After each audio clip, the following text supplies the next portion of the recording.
So we've just been talking about this question, how does social reality exist apart from physical reality? And we came to some ideas about how our experiences sort of change the way that we view reality.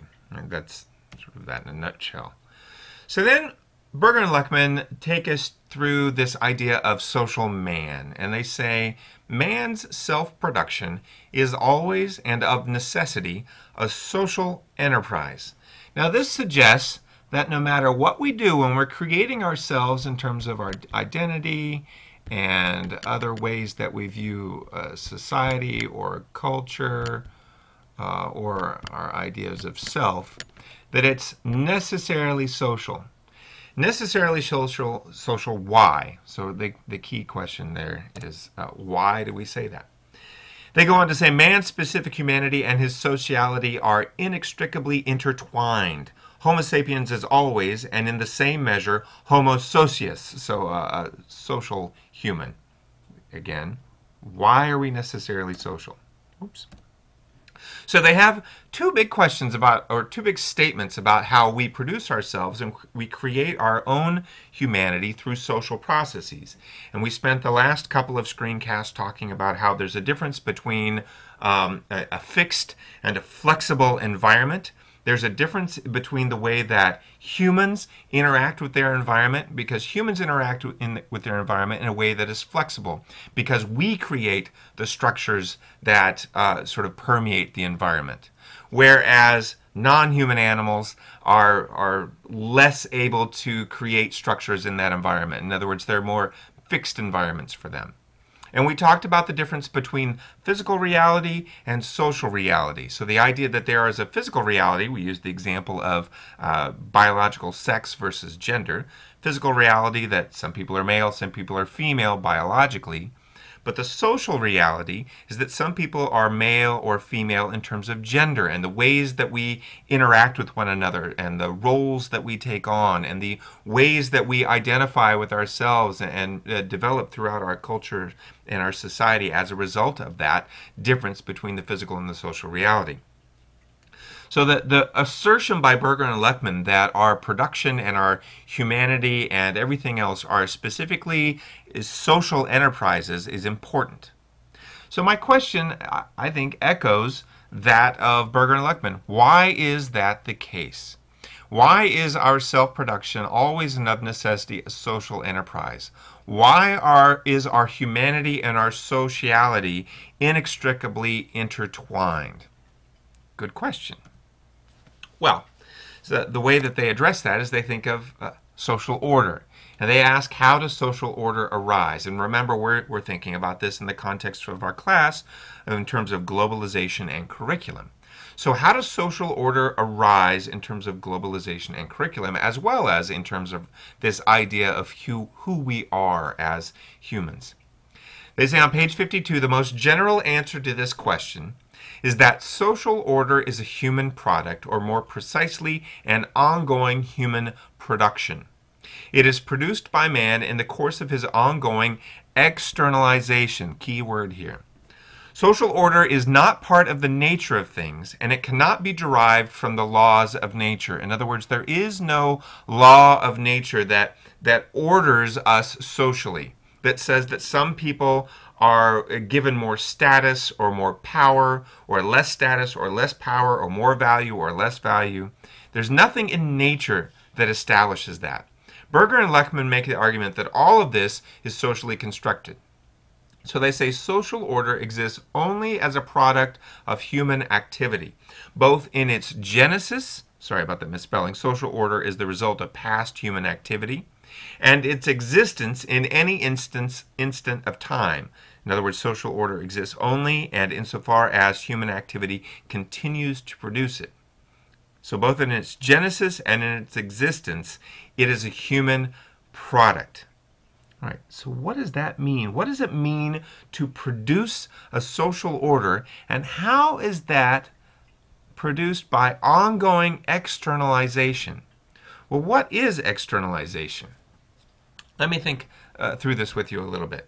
So in terms of externalization, remember earlier they were talking about how humans structure their environment. right? We tend to not be subject to our environment as much as we subject our environment to our own wills, desires, conditions, expectations, whatever. The same is true of our interactions with one another and our understandings of ourselves. Externalization is in many ways looking external, that's why that's in the word, looking outside of ourselves at our environment, whatever that environment might be, weather, climate, organization, school, family, you name it. Right? Externalizing ourselves, in other words, means thinking about and understanding how we are interacting with that environment. Externalization, then, is extending our identity, extending our understanding of ourselves out into our environment. And when we do that, we order the environment around us in a particular way that makes sense to us. Now, in the same breath, we can say that the way that that social order is developed, the way that that externalization happens, is not set in stone, right? It's not part of the nature of things or part of the laws of nature. It is something that is completely and almost always dependent upon what is already out there, what is going on, and what other people are doing. So we don't do this as individuals in a vacuum. We don't do this simply based on our individual or our unique understandings of what the environment entails and how we're going to interact with it. We do it within a community. We do it within a set of expectations. We do it within a social order itself. So while on the one hand we can create a social order as the result of past human activity, we can also maintain its existence over time based on what we understand and how we interact with what has already happened. Now, how can curriculum contribute to this social order? Well, there are those who have argued very strongly and with a lot of really strong evidence that there are particular types of curricula that reproduce social orders, that determine or structure the ways that youth in particular externalize or understand their role in that social order or create their role in that social order. We can look at curriculum as placing particular values and establishing particular norms, which we usually express in terms of expectations, right? And that those are part of the ways that we develop or create this social order. So what does this mean? Right? Continues to be our question. Well, let's talk about some of the origins of institutionalization. And we haven't really talked so much about what institutionalization means, even though that was on one of the very first slides in the first screencast. Right? Institutionalization is the, well, they're going to talk about it here. Let's talk about it on page 53. All human activity is subject to habitualization. Any action that is repeated frequently becomes cast into a pattern which can then be reproduced with an economy of effort and which ipso facto is apprehended by its performer as that pattern. Habitualization further implies that the action in question may be performed again in the future in the same manner and with the same economical effort. This is true of non-social as well as of social activity. So, according to this quote on page 53, institutionalization has to do with habitualization, right? Creating or developing an action that is habitualized by being repeated frequently, cast into a pattern, we call this a model or a script, and then reproduced with an economy of effort. It's reproduced because of this adherence to the model or script. Often we will say the legitimate model or script. Even though it may not be right or best or true, it becomes somehow accepted and expected. That's what we mean when we say legitimacy. All right? So, where does this come from? By repeating actions frequently enough that a pattern arises that we reproduce, that we continue to do, right? Just like the word habit, that root word there, suggests. Right? So this economy of effort is also an interesting way to approach it, because that's not necessarily always legitimate, or doesn't become an indicator of legitimacy. What it becomes is a way to move through life with the least amount of effort expended. Right? And so they're suggesting that the way that human activity then creates this social order is in large part through externalization, right? And in large part a result of habitualization.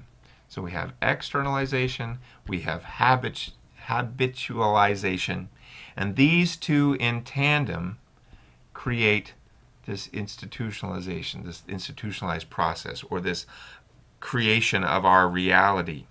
All right. Can we think of ways that curriculum might contribute to externalization and habitualization? Well, certainly.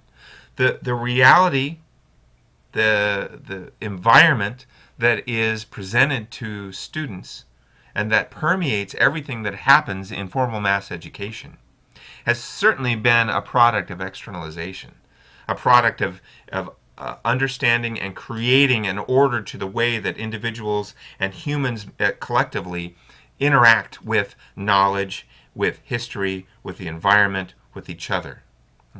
And the fact that it is codified and formalized and then integrated into these formal education systems is an excellent example of habitualization, where something is repeated frequently, cast into a pattern, and then reproduced easily. All right, so examples of daily routines of formal mass education. I just gave those. Question is, let me get the ink off of here. Why do they become habitualized? Right? Why? Why do our daily routines in formal mass education and curriculum development and implementation become habitualized? This is a good question to answer. This is something that I'd be interested in seeing your responses to on the discussion board. Let's make an assumption. Let's assume that humans are inherently lazy and that they are constantly trying to minimize the expenditure of thought on quotidian or regular or day-to-day activities. Right? If we assume that a lot of what we do is economize our activity or economize our thought or economize, any sort of behavior, then we could use that as a better way of saying lazy, right? Economizing our activity and our behavior. Right? So why do we become habitualized? Because once we establish that which is frequently repeated, that is cast into pattern and then is reproduced, and once we legitimize that, that means that we have created a habit that will minimize our expenditure of thought on day-to-day activities. In other words, we don't need to think about it over and over because we have decided and we have valued as a community that, let's give an example, learning about math is important. Now, we might have differences of opinion about what kind of math or how far to go in math or what might be appropriate for a particular age or grade level, certainly. But we don't question whether or not math is important anymore. We feel that basic understanding, at least for everybody who goes through a formal education system in almost every system around the world, should have some minimum competency level achieved in mathematics. Right? So is that lazy? Maybe. Do we have a minimization of expenditure of thought on that? Yes. We can definitely agree to that. Let's talk a little bit more about habitualization. Page 53. Habitualization carries with it the important psychological gain that choices are narrowed. This frees the individual from the burden of all those decisions, providing a psychological relief that has its basis in man's undirected, instinctual structure. Habitualization provides the direction and the specialization of activity that is lacking in man's biological equipment, thus relieving the accumulation of tensions that result from undirected drives, and by providing a stable background in which human activity may proceed with a minimum of decision-making. Most of the time, it frees energy for such decisions as may be necessary on certain occasions. In other words, the background of habitualized activity opens up a foreground for deliberation and innovation. We are at the end of our time for this screencast, but we will pick up here in the next one.